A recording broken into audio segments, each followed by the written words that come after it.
Example 6.20 ஒரு ground இருக்குது. So ground நான் ட்ரா பண்ணிட்டேன்.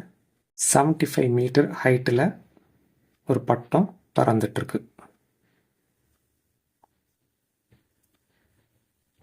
ஸோ இந்த பிளேஸில் தான் அந்த ஹைட் இருக்குது, பட்டம் இருக்குது. ஓகே,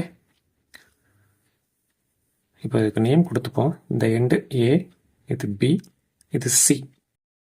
இப்போ ஏயும் சியும் கனெக்ட் பண்ணிடுறேன். இந்த ஏசி தான் length of the string. Okay, அதுதான் இந்த சம்மில் கேட்டிருக்காங்க. அது தெரியாது, அதை நம்ம எக்ஸ் அப்படின்னு எடுத்துப்போம். ஓகே, 90 டிகிரியோட ஆப்போசிட் சைடு தான் ஏசி, அதுதான் ஹைப்போச்சுனஸ். ஓகே, கிரவுண்டுக்கும் ஸ்ட்ரிங்குக்கும் இன் பிட்வீனில் தான் அந்த 60 டிகிரி கிரியேட் ஆகுதான். ஸோ கிரவுண்டுக்கான லைன் இது, ஸ்ட்ரிங்குக்கான லைன் தான் இது. இதுக்கு இன் பிட்வீனில் தான் அந்த 60 டிகிரி இருக்குது. ஓகே, இந்த 60 டிகிரிக்கு ஆப்போசிட்டில் தான் 75 மீட்டர். இதைத்தான் நம்ம ஆப்போசிட் சைடு அப்படின்னு எடுத்துக்கிறோம். இப்போ நம்மகிட்ட இருக்கிறது ஆப்போசிட் சைடு, ஃபைண்ட் அவுட் பண்ண போகிறது ஹைப்போச்சுனஸ். அப்போ சைன் தீட்டா ஃபார்மில் தான் நம்ம யூஸ் பண்ண முடியும்.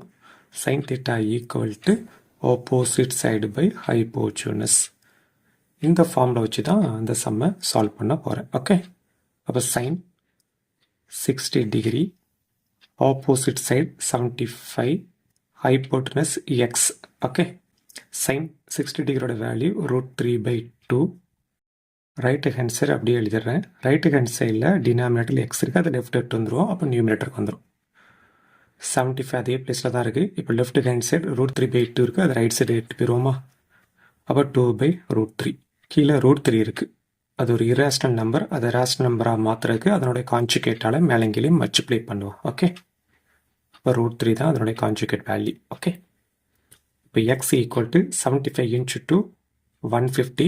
பக்கத்தில் ஒரு √3 அப்படியே எழுதிருங்க. ஹோல் டிவைடட் பை √3 × √3 3 தான். இப்போ இந்த 3யை வச்சு 150 டிவைட் பண்ணணும். அப்போ எக்ஸ் ஈக்குவல் டு 50 √3 மீட்டர். இதுதான் length of the string. Okay.